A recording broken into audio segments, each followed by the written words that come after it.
If I fall asleep in the haram, do I need to renew my wudhu?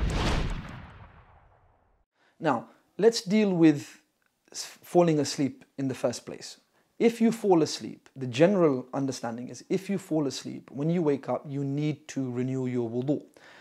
And the reason for this is because you don't know whether you have passed wind or a najasa. The word najasa in Arabic means some kind of, filth or some kind of anything that exits the body that is deemed to be impure. So let's use that word impurity. If any impurity exits the body, it will nullify your wudu, your ablution. Now, if you've fallen asleep, you don't know what impurity or if any impurity has exited your body. Therefore, the assumption is your wudu is broken and you must go and renew your wudu. Having said that, we have occasions in the sunnah of the Prophet ﷺ where he himself, especially before the Fajr prayer, or rather between the obligatory units of Fajr and the voluntary units before Fajr, he would take a light nap. And then he would get up and he would pray without renewing his wudu. And the reason for this is because the nap that the Prophet ﷺ had was a light nap, a light sleep, not a deep slumber. Yeah? So that rule would apply whether you're in the haram or not.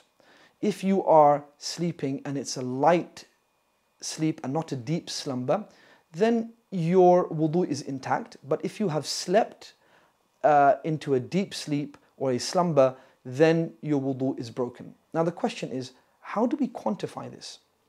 Now I'm sure we've all had an experience where when we're sleeping, we're aware of our surroundings, we can hear the noise, but we're in this lucid state. Inshallah, if that is the situation, even if you're in a relaxed posture, your wudu will be intact.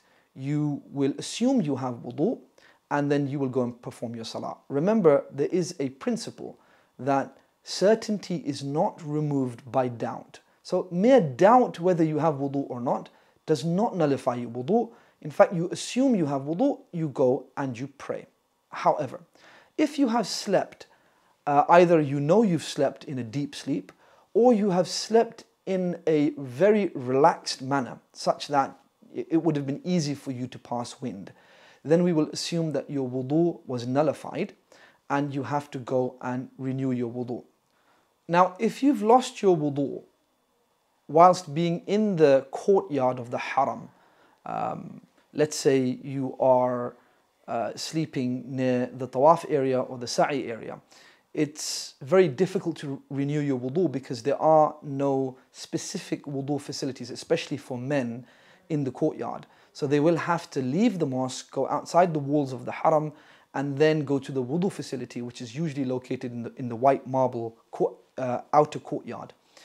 However, having said that, there are a few tips that we can keep in mind. Number one, there are some locations, especially for sisters, near the sa'i area, little portions of the courtyard where women can go and perform wudu.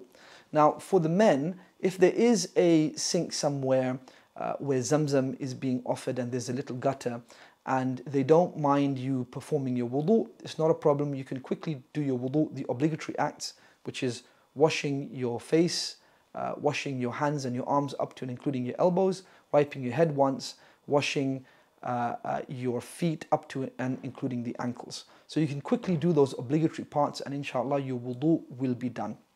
If you can't and you can't find a place to do wudu, it will be necessary for you to leave the mosque and then perform wudu outside.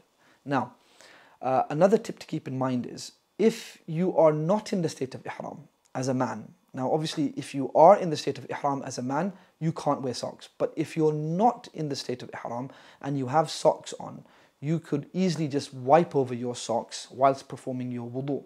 For sisters, they would have already had their socks, or they can wear socks, it's not a problem as part of their ihram. Whatever the women wear, their clothing, as well as covering their feet, all of this will be part of the ihram. So for the sisters, they can easily wipe over their socks and perform their wudu. Provided that both men and women, before they placed their socks on, they had done wudu. This is part of the discussion of wiping over the socks or mas'al al-khuffayn, it is incumbent for you to be in the state of wudu before you place your socks on. Do keep that in mind. And there's also an expiry time. If you are a resident of a locality and you have started to wipe your socks, from the moment you break your wudu, you have 24 hours as a resident. As a traveler, which most of us will be when we go to the Haram, we have a 72-hour time frame within which we can continuously wipe over our socks. Once that 72-hour expires, we must remove our socks and wash our feet. Follow us and subscribe now on all things Hajj and Umrah.